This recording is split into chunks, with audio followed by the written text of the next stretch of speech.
pagdating doon sa punto na mahirap at iba yung isip. Yung isip po ay naglalaro.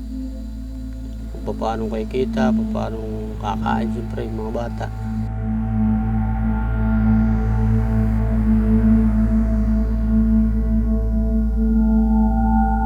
Dahil masigit na nakararaming tao daw yung nangangailangan, eh di, yun po, sumunod na lang kami kahit labag sa kalooban namin.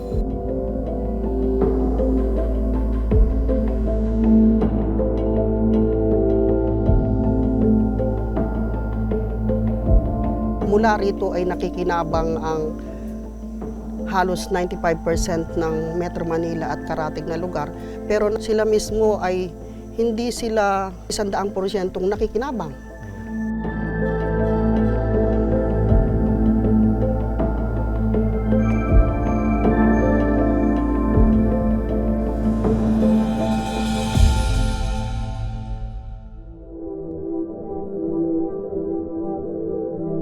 Sa gitna ng mga bundok ng Sierra Madre, hilaga ng Metro Manila, matatagpuan ang Angat Watershed.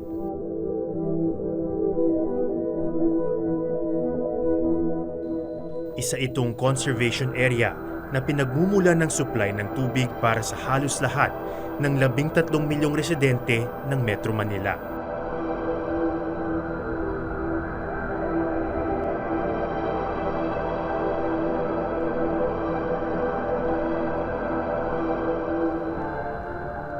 Sa nakaraang mga buwan, dahil sa mababang antas ng tubig, ganito na ang itsura ng watershed. Para kang nasa ibang planeta. Nagsilitawan na parang mga higanting galamay ang mga punong matagal nang nalubog sa tubig. Sa mga sanga nito, tila sapot ang di mabilang na lambat ng mga mangingisda. At habang natutuyo ang ilog, lalong lumalawak ang kulay tsokolating dalisdis ng putik. Dito nakatirik ang mga dampa ng mga katutubong dumagat. Nasa 5,000 katutubo ang namamalagi sa loob ng Angat Watershed. Sila ang kauna-unahang tumira sa mga bundok na ito. Walang kuryente, walang signal ng cellphone. Maraming tubig, ngunit walang mga gripo. Ang 29 na taon na si Nigger, walang ibang mundong kinamulatan kundi ito. Mas maganda yung pamumuhay dito kaysa sa kagaya sa labas. Hindi namin kabisado. Hirapan po kami para doon. Kaya kung tatanungin po niya ako doon sa bagay na yun, dito na lang talaga. Kasi kahit paano kabisado ko na yung pamumuhay dito. Sigurado, nakapunta ka na rin naman siguro sa bayan. Sa bayan. Kumusta ba yung buhay sa bayan kumpara dito? Sa pakaramdam ng iba, masarap po sa bayan. Sa iba, pero para sa akin, hindi po. Lalo sa kagaya ko walang paggastos. Mahirap.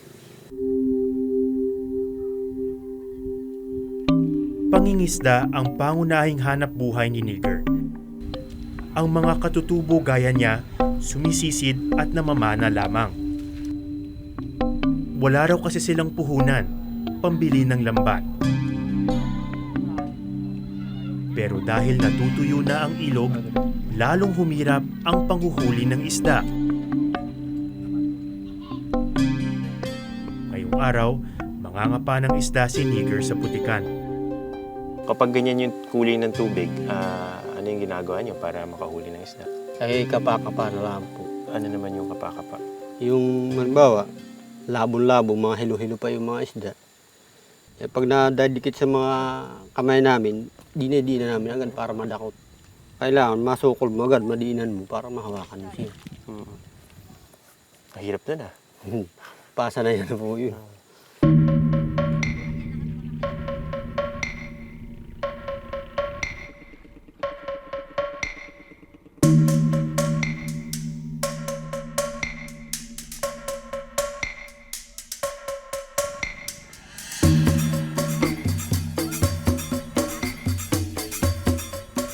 Ilang oras ng trabaho para lamang sa ilang piraso ng isda.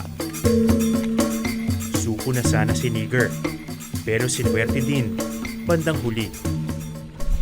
Oo, nakita ko na nakalabas yung ganito niya. Para siyang nahihilo.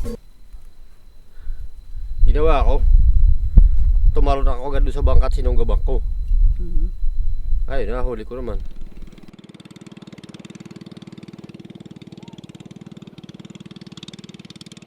Ang isdang nahuli ni Nigger, agad niyang dinala sa dealer para ipakilo.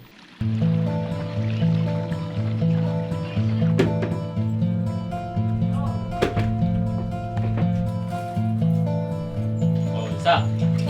50 pesos yung isang kilo. Ito ang bayan. Dalawang bechin, 3 candy, at saka ito. Ang kita ni Nigger ngayong araw ni hindi kasya sa 1 kilong bigas. Kasi Kung tutuusin, 600 pa raw ang utang niya sa kanyang dealer, si Nanay Marilu. Siyempre, pagka walang nahuli, hindi mo pwede, pagka lumapit sa'yo, sabihin na wala silang bigas, siyempre, pautangin mo, di ba? Anong konsensya mo na hindi mo pautangin? Itao mo yun. Ito yung suklima, no? 3 fish dealer ang pinayagang magnegosyo sa loob ng Angat Watershed. Sila ang bumibili ng isda sa mga katutubo para ibenta ng mas mahal sa labas. Pwede rin sana itong gawin ng mga dumagat para mas malaki ang kanilang kita. Yun nga lang, hirap daw silang makaipon ng puhunan. At madalas pang niloloko ng mga tagalabas. Alam mo kung negosyo lang, mayaman na sana ako. Kung negosyo, kasi alam niyo kung bakit, kung sasabihin ko sa'yo, pag hindi ka ano sa dumagat, yung halimbawa, hindi ka, yung bang gusto mo lang lukohin sila, yayaman ka eh. Yayaman ka. Kasi sila, halimbawa, pinatimbang sa'yo 10 kilo, ang halaga nun 500, hindi na nanghihingi ng sukli yan eh. Hindi na. Basta sasabihin lang kung anong gusto nila. Tapos pag sinabi, tatalikod na yan. Ako hindi ganun eh. Hindi ako ganun. Tinuturuan ko sila kung paano sila makaipon at makapagpundar.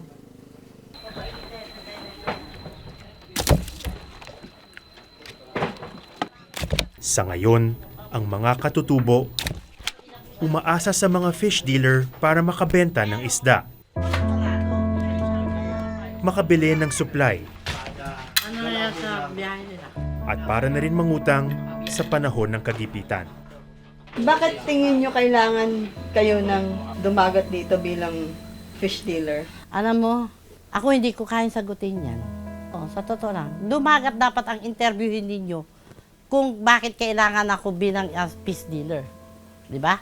Kasi kahit sabihin ko, ipagpilitan ko yung sarili ko, kung ayaw nila, wala akong magagawa. Walk out ako kung ayaw. Ganun lang naman eh.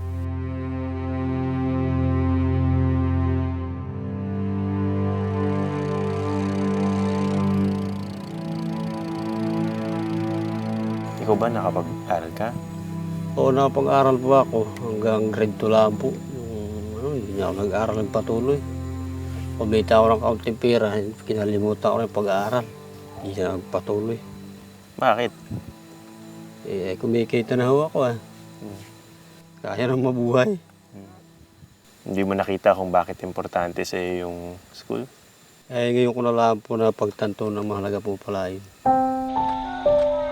Gusto mo makatapos mga anak mo? Hindi ko masabi yun. Hirap ng buhay. Gustuin ko man wala naman akong itutustos diyan. Ang buhay nila Nigger hindi umuunlad.